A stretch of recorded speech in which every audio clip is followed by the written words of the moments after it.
Reporting from Arkham Asylum, this is Gotham Rogues. In this video we count down the 5 greatest Riddler stories ever told.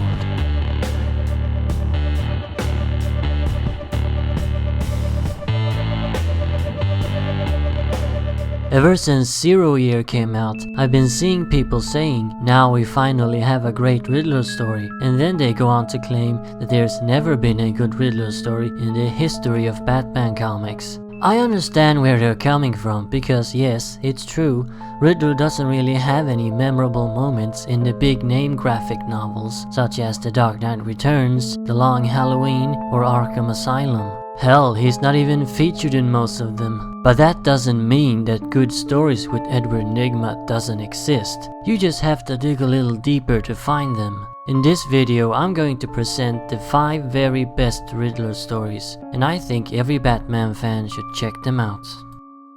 Number 5. Paul Dini's Detective Comics run. Okay, so this isn't technically one story, but several. When Paul Dini, writer of Batman the Animated Series, took over the reins of Detective Comics in 2006, Riddler appearances were sprinkled all over the place. So, for the number 5 slot on this list, I'm lumping all those together. Paul Dini, who's one of the best at writing Batman rogues, did something really interesting with Riddler, namely turn him straight and had him enter a career as a private detective. Throughout Dini's run, which was mainly penciled by Don Kramer, Nygma appeared either as a main character or in a small supporting role, usually working some case or even teaming up with Batman, which led to great moments such as this. Seeing Riddler working for the law as opposed to working against it was incredibly entertaining, and what made it so great was the fact that he was genuine about it. It wasn't just some ruse, he really was trying to turn over a new leaf. Sure, he wasn't doing it out of the goodness of his heart, but rather because it seemed more practical and profitable. In staying true to the character, we also got moments where Nygma longed back to his old villainous ways. After all, Riddler never did commit crime for the money, but for the challenge and to prove his brilliance. Obviously, Nygma couldn't stay a private detective for too long, but it was a fun temporary change to the character's status quo. Number 4. Dark Knight, Dark City. A 3-part story released in 1990 across 3 issues of Batman, written by Peter Milligan and penciled by Kieron Dwyer. It's an unusually dark and disturbing tale that involves the supernatural. Among Batman's main enemies, the Riddler is one of the less violent and evil ones. And that's the way it should be. After all, he gets his kicks from proving his intellect, not from murdering people. Sure, Riddler's not afraid to kill, but it's not what he's after. This story, however, completely turned that on its head. In Dark Knight, Dark City, the Riddler is a murderous psychopath who kills his own henchmen, shoots unarmed people in the head, stuffs ping pong balls down newborn babies' throats. It's unlike any Riddler we've ever seen. In fact, he's acting more like the Joker.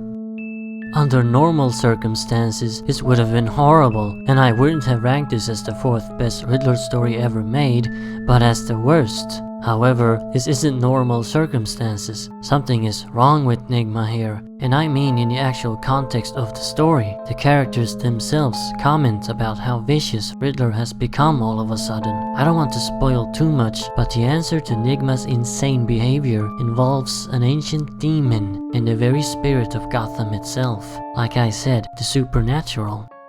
I think this is a great showcase of how dark Riddler could be, but shouldn't be. It's another fascinating change to the status quo that is meant to show a glimpse of something else, but that doesn't negate what the character is all about.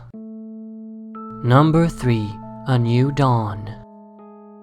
Another 3-parter, this one was published in the short-lived title Batman Confidential in 2009. The writers are Nuncio de Filippis and Christina Weir, and the penciler is Jose Luis Garcia Lopez. The story involves the introduction of King Tut into the comics. You know, the silly villain from the 60s TV show? He never actually appeared in the comics, until this story in 2009. Now why would anyone want to introduce him into the comic books as well? I have no idea, but it actually kinda works.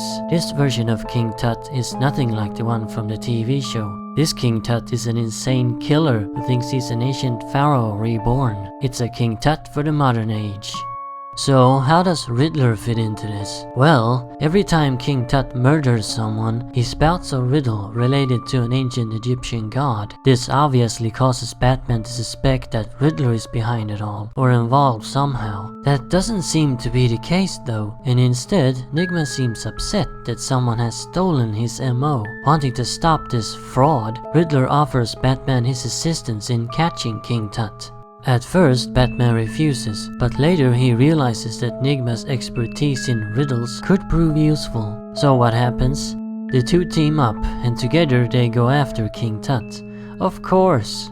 Batman and Riddler have teamed up on surprisingly many occasions, but among all those, this one is the best.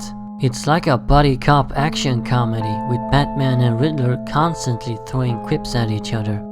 Batman's stoic nature and Riddler's whimsical personality are in perfect contrast to each other, and we get a lot of fun moments from that. Nigma also gets to show off his intellect very effectively, which is nice, as often he's just played off as a fool who thinks he's smart. But here he truly is, and if it wasn't for him, Batman probably wouldn't have handled this case all that well. Number 2. The Riddle-less Robberies of the Riddler. An old classic from the Silver Age, it was published in Batman number 179 in 1966 and was written by Gardner Fox and penciled by Sheldon Moldoff. At the time, comic book villains were mostly portrayed as two-dimensional walking gimmicks with little to no depth. However, that's not the case in this story, which was only Riddler's 4th appearance. In this story, Nigma is tired of always being bested and caught by Batman and Robin, which he blames, naturally, on his shtick to leave riddles before every crime. Riddler comes to the conclusion that if he wants to succeed in crime, he must stop it with the riddles. So he tries committing a theft without having clued Batman in on it first. However, he can't go through with it. No matter how hard he tries, he can't bring himself to grab the jewelry that's sitting right in front of him. Nigma realizes that he has a serious issue and decides that he needs psychological help. He goes through a self-help course and then, once complete, again attempts a theft without having left any riddle. This time he succeeds. Or does he? In the following days, he continues his successful crime spree, but at the same time, Batman and Robin keeps encountering bizarre sights throughout Gotham, which could be interpreted as very vague riddles. So what's going on here? Is Riddler unconsciously leaving riddles? Or is Batman and Robin reading too far into things that have really nothing to do with anything?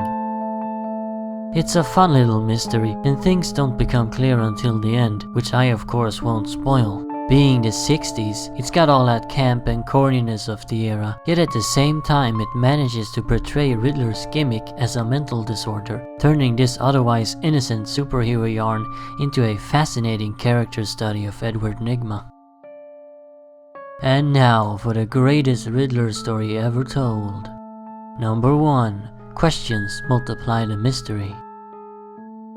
If you're going to read just one story from this list, then I suggest you pick this one. It is the definitive Riddler story and tells you everything you need to know about him. It's written by Chuck Dixon and penciled by Kieran Dwyer and was published in Detective Comics Annual number 8 in 1995. The story is a modern, in-depth retelling of Riddler's origin, and it's told by Riddler himself, who relates his life story to the doctors at Arkham Asylum. We get to see his childhood and the roots to Nigma's obsession with proving that he's smarter than everyone else. We discover how it all boils down to wanting to be somebody, someone special, who gets everyone's attention and admiration, sticking out from the crowd. Nigma's worst nightmare is being an ignored, forgotten nobody, and the best way he can think of to avoid this is by becoming the guy with all the answers. He wants to be the one who knows everything, every little trivia and every little trick. At first, Edward doesn't know how to put this into practice, but then he realizes crime. He's going to pull off the most intricate heists and give the law a chance to stop him. However, they won't, because he's always a step ahead, being the guy with all the answers. Crime to him is a show where he outsmarts the police and baffles all of Gotham. That is, until he met Batman. In this comic, writer Chuck Dixon really nails down what makes Edward Nigma tick. It's not only the best Riddler story ever told, but one of the greatest character studies of a comic book villain ever. So there you have it. Those are the 5 greatest Riddle stories ever told. Join me at Arkham Asylum again sometime for some more rogueness.